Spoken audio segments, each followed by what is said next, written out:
તો આપણું જો આ તૈયાર છે ભરેલા બટેટા અને કારેલાનું સરસ શાક. ચોમાસામાં ખાવાની તમને બહુ જ મજા આવશે અને શિયાળામાં પણ આ શાક બહુ જ ભાવે છે આપને. જય શ્રી કૃષ્ણ, જય દ્વારકાધીશ. હેલો એવરીવન, કેમ છો? Welcome to my channel Vasra family પ્લેટા.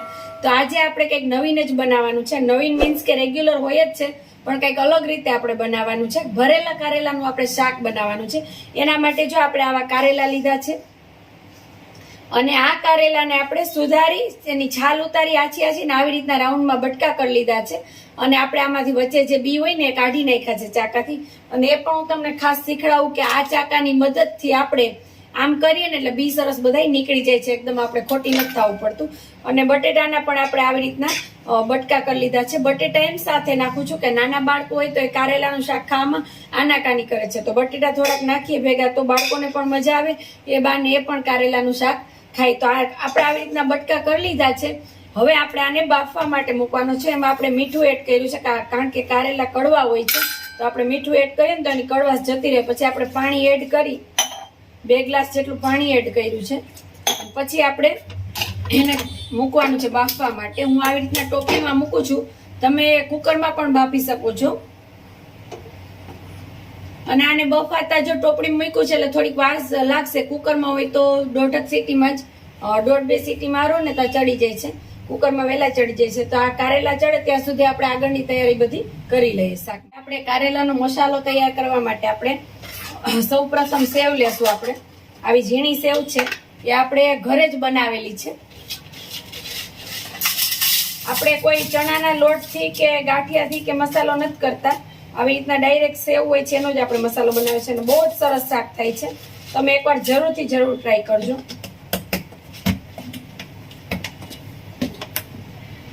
અને આ સેવને એકદમ આપણે ભૂકો કરી નાખવાનો છે, હાથેથી જ કરવાનો છે.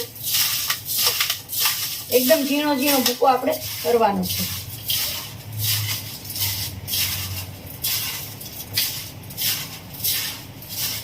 હવે આ સરસ ભૂકો થઈ જાય ને એટલે આપણે એમાં બધા મસાલા એડ કરશું. જીરું, જોકે સેવમાં બધા મસાલા હોય જ છે, પણ આપણે એક્સ્ટ્રા થોડુંક તીખું થાય એના માટે ચટણી, પછી થોડુંક જ મીઠું નાખશું કારણ કે સેવ ખારી જ હોય છે. આ ત્રણેય મસાલા એડ કરી અને હવે આપણે એમાં ગોળ એડ કરવાનો છે.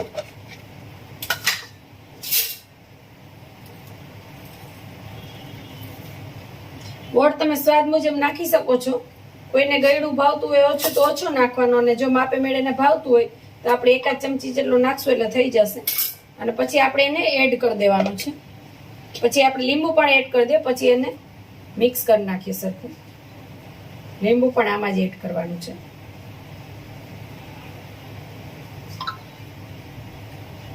સ્વાદ મુજબ એડ કરવાનું છે. હવે આપણે મસાલાને સરસ આપણે મિક્સ કરી લેશું.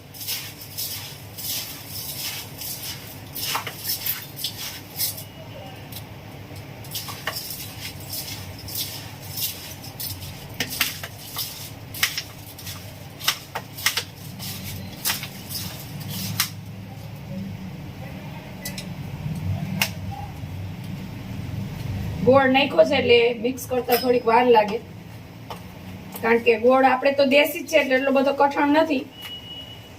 તો જો આવી રીતના સરસ મસાલો તૈયાર થઈ ગયો છે. આમાં તમે વરિયાળી કે એવું નાખો હોય તો એ પણ નાખી શકો છો.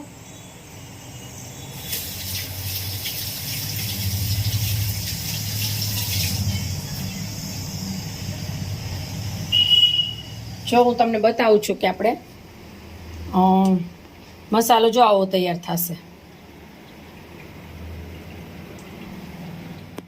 મસાલા આપણે તૈયાર થઈ જાય એટલે આપણે વઘારની તૈયારી કરી લઈએ. વઘાર માટે આપણે ઓનલી આદુ મરચાની પેસ્ટ જ લીધી છે.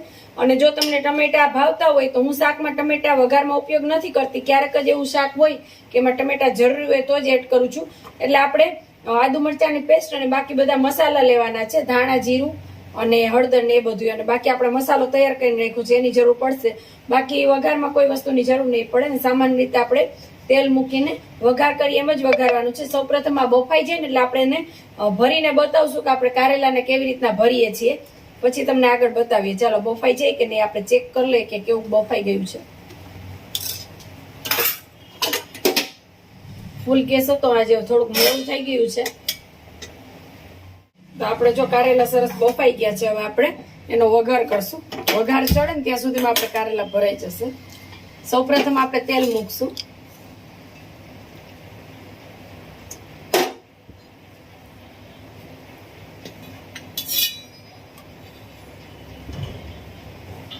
ભરેલું શાક છે એટલે તેલ થોડુંક વધારે જોઈએ આપણે, મસાલો હોય એટલે. તો તમે સ્વાદ મુજબ તમે જે પ્રમાણે તેલ ખાતો એ પ્રમાણે મૂકી શકો છો. તેલ થાય ને ત્યાં સુધીમાં આપણે કારેલા અને બટેટા ભરી લેશું. તમે ખાલી કારેલાનું પણ કરી શકો છો, પણ આ છોકરાઓને બટેટા ભાવતા ને એટલે આપણે બટેટા પણ ભેગા નાખ્યા છે. આ રીતના જો ભરી દેવાનું છે. સરસ. અને આ મસાલો આપણે બનાવ્યો ને, મસાલો એમનો ભાવે આપણે ખાઈને, તો એટલે આમાં શાકમાં આવે તો વધારે જ કંઈક સ્વાદ આવે.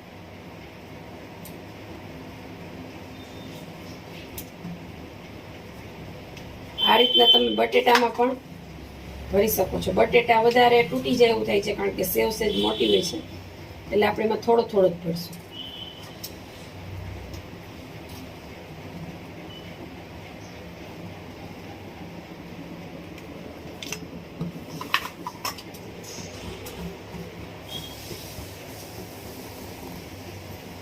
આ રીતના આપણે ક્યારેક પ્રોગ્રામ હોય ને તો કારેલાનું શાક તો ચોમાસામાં તો બહુ જ ભાવે છે, અને કારેલા સારા પણ આવે છે. ખાલી કહેવત છે ને આપણે, ઊની ઊની રોટલી ને કારેલાનું શાક. એટલે કારેલાનું પ્રોગ્રામ હોય તો આપણે ઘણીવાર અમે કિલો શાક પણ બનાવ્યું છે, પણ ખાવાની એવી મજા આવે છે ને આ શાક, કે પ્રોગ્રામમાં પણ આ શાક આપણે રાખી શકીએ છીએ. અને સામાન્ય રીતે ઘણા બધાને ભાવતું જ હોય છે કારેલાનું શાક, પણ ન ભાવતું હોય આ રીતના કરી શકે છે. એટલે કારેલા અને બટેટા ભેગા નાખીને લીંબાને કારેલા પણ ખવાઈ જાય છે.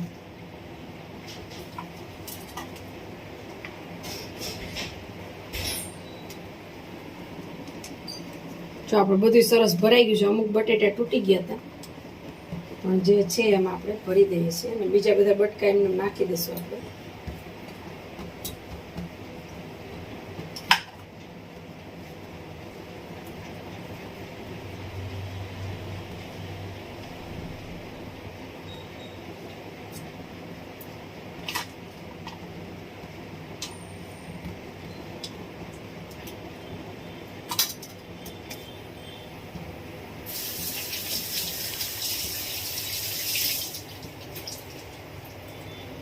આપણું તેલ પણ થઈ ગયું છે. હવે આપણે આમાં બધા મસાલા નાખી દઈશું. સૌપ્રથમ જીરું, રાઈ, જીરું આપણે એડ કરશું. પછી આપણે લીમડો એડ કરશું. પછી આપણે આદુ મરચાંની જે પેસ્ટ બનાવી હતી એ એડ કરી દઈશું. તમે આ સમયે ટમેટા નાખો હોય તો ટમેટા પણ નાખી શકો છો. બધું સરસ ચડી ગયું છે. હવે આપણે કારેલા અને બટેટા જે ભર્યા હતા ને એડ કરી દઈશું. હવે આ ભરેલું છે એટલે ચલાવવામાં થોડું ધ્યાન રાખવાનું છે કે ભાંગી ન જાય. આપણે પેલા મસાલા એડ કરી દઈએ, બધે હળદર, ધાણા જીરું, ચટણી અને મીઠું આપણે નાખેલું છે, એટલે થોડુંક જ એડ કરશું, બહુ નહીં. આપણે બધા મસાલા એડ કરી દીધા છે.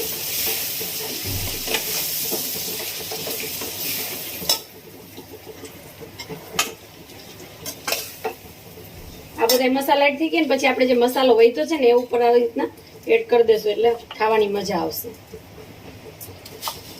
અને તમે ગ્રેવી પણ કરી શકો છો ટમેટાની, એનો વધારે સ્વાદ આવે છે. અને જો તમારી પાસે ટાઈમ ન હોય તો તમે કારેલાના સામાન્ય રીતે, લીમડાની રાખી છે, આપણે સામાન્ય રીતે કારેલાને એમને બટકા કરી અને પછી પણ આપણે કરી શકીએ છીએ. આવો ભરવાનો ટાઈમ ન હોય તો આવી રીતના સીધો સેવનો મસાલો આપણે એડ કરી શકીએ છીએ.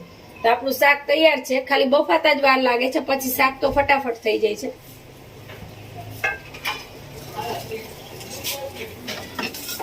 સરસ. જો આપણે શાક કારેલાનું, ભરેલા કારેલા બટેટાનું શાક રેડી છે. આપણું જો આ તૈયાર છે ભરેલા બટેટા અને કારેલાનું સરસ શાક. ચોમાસામાં ખાવાની તમને બહુ જ મજા આવશે, અને શિયાળામાં પણ આ શાક બહુ જ ભાવે છે આપને. સામાન્ય રીતે બાળકોને કારેલા ન ભાવતા તો આવી રીતના આપણે કરીને દઈએ બટેટા ભેગા કારેલા, એટલે થોડુંક તો એના પેટમાં જાશે. એટલે આવી રીતના તમે શાક ચોક્કસથી એકવાર બનાવજો.